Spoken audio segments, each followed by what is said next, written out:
Good morning and or afternoon, DR. I'm Will Baresi. And I'm Tim Costa. And this is DR News.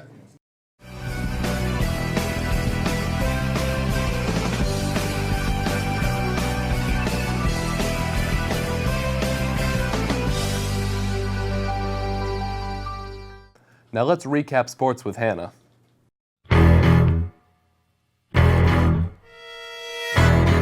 For football, last week we played Fairhaven and we won 35-6.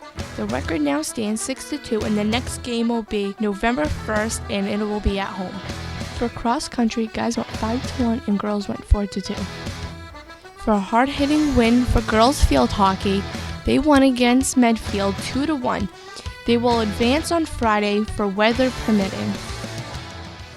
And this week, John and Roger reviewed Inception, even though that came out in 2010. We're going to review the 2010 movie Inception, directed by Christopher Nolan. Could we follow the plot?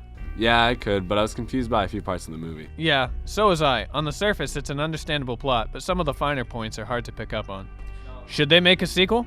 Yeah, definitely. I'd love to see more of the story. I hope they leave it like it is. Ratings on a 10-star scale. Enjoyability. I give it a 6. Plot. I give it an 8. Understandability. I give it a 3. Meaning? 10. This is a very meaningful movie. I'm Roger Houghton. And I'm John Fleet. And this has been a review of the movie Inception. Will, what would you do if you were principal for a day? If I was principal for a day, probably daily DR news segments. Matt and John went around asking people what they would do if they were principal for a day. So Brian, if you could be principal for a day, what is one thing you would change? I'd have 15-minute recess every day, right before lunch. Okay, and Curtis? I would probably put a hot tub on the top floor and then have like a pool table and a trampoline and maybe some go-karts and stuff to ride around with and like make a track and stuff. Well, for Spirit Week, I would definitely put it back to the 4 colors instead of just green and gold. Better food. More passing time. Matt Ricker would be in everybody's gym class. Miley Cyrus, and I hate Chris Kerbels. We should have a right to park for free at the school, and also I suggest we start at about 8:30, not 7. So, Tim Marshall, if you were principal for a day, what would you change? What? What? To make everybody get mohawks. Or faux hawks. Coffee water fountains? Oh yeah, dude, those are the best. Coffee water. Definitely. It's important to stay healthy at school, but if you can't, here's a few tips. Hello, DR. Something contagious is coming your way, and that is flu season. Temperature, headache, coughing, chills, fatigue, puking. Now here are some hygiene tips on how to prevent the flu. Hand sanitizing, covering your nose when you sneeze, throwing away your dirty tissues. Avoid rubbing your eyes. Flu shot. Dodgeball. It's a sport played all across the world, going by many different names. Watusi, Death Brick, and of course, Red Bouncy Pain Smack.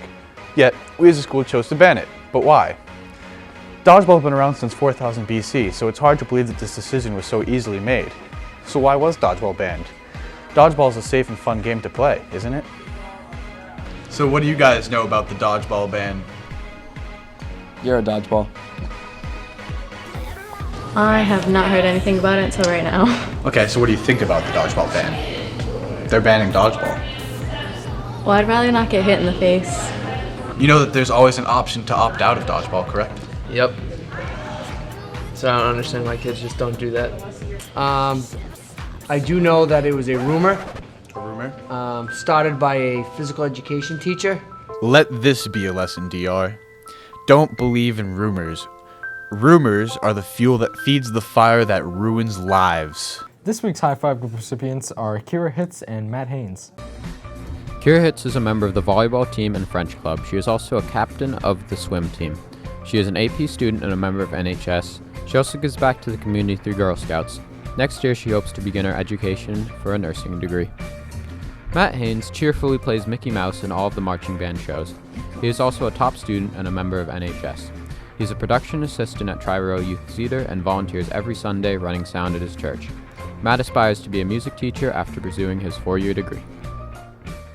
And that's it for this week's episode of DR News. I'm Will Baresi. And I'm Tim Costa. And we're forced to be here. We are. Save us.